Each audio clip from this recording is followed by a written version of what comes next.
पार्वती ने भगवान शिव से पूछा, गंगा में डुबकी लगाने से क्या सच में धुलते हैं एक समय शिवजी महाराज पार्वती के साथ हरिद्वार में घूम रहे थे।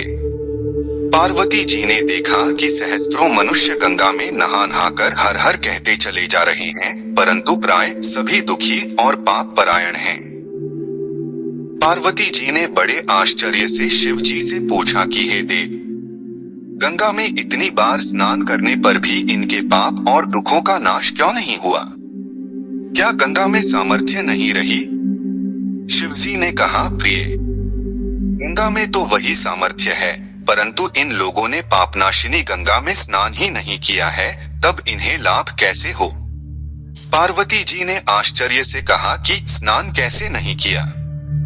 सभी तो नहा कर आ रहे हैं, अभी तक इनके शरीर भी नहीं सूखे हैं। शिवजी ने कहा, ये केवल जल में डुबकी लगाकर आ रहे हैं। तुम्हें कल इसका रहस्य समझाऊंगा। दूसरे दिन बड़े जोर की बरसात होने लगी। गलियां कीचड़ से भर गईं। एक चौड़े रास्ते में एक गहरा गड्ढा था, चारों ओर लपटीला कीचड़ भर रहा था।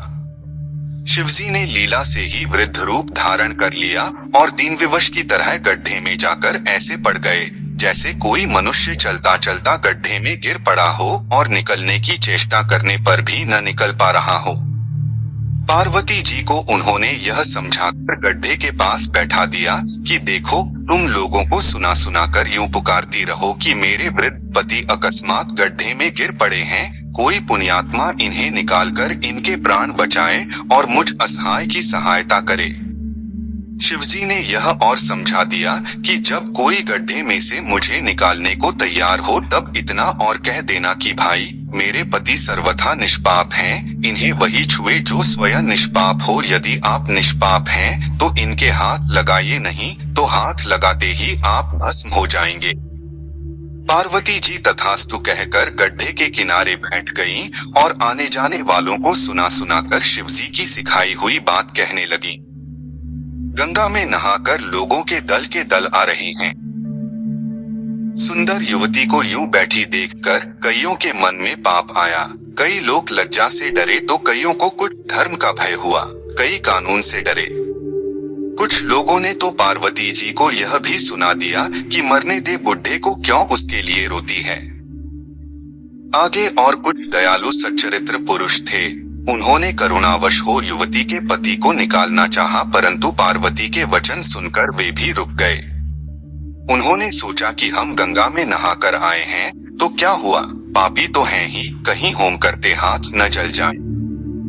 बूढ़े को निकालने जाकर इस स्त्री के कथनानुसार हम स्वयं भस्म न हो जाएं। किसी का साहस नहीं हुआ।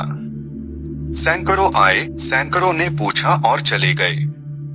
संध्या हो चली। शिवजी ने कहा, पार्वती, देखा आया कोई गंगा में नहाने वाला। थोड़ी देर बाद एक जवान हाथ में लोटा लिए हर हर करता हुआ निकला। पार्वती ने उसे भी वही बात कही। युवक का हृदय करुणा से भर आया। उसने शिवजी को निकालने की तैयारी की। पार्वती ने रोक कर कहा कि भाई, यदि तुम सर्वथा निष्पाप नहीं होगे तो मेरे पति को छूते ही जल जाओगे।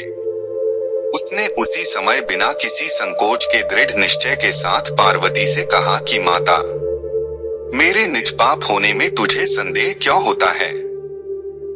देखती नहीं मैं अभी गंगा नहाकर आया हूँ। भला गंगा में गोता लगाने के बाद भी कभी पाप रहते हैं? तेरे पति को निकालता हूँ। युवक ने लपककर बूढ़े को ऊपर उठा लिया। शिव पार्वती ने उसे अधिकारी समझकर अपना असली स्वरूप कटकर उसे दर्शन देकर कृतार्थ किया। शिवजी ने पार्वती से कहा कि इतने लोगों में से इस एक ने ही गंगा स्नान किया है। इसी दृष्टांत के अनुसार जो लोग बिना श्रद्धा और विश्वास के केवल दंभ के लिए गंगा स्नान करते हैं, उन्हें वास्तविक फल नहीं मिलता, परंतु इसका यह मतलब नहीं कि गंगा स्नान व्यर्थ हो जाता है।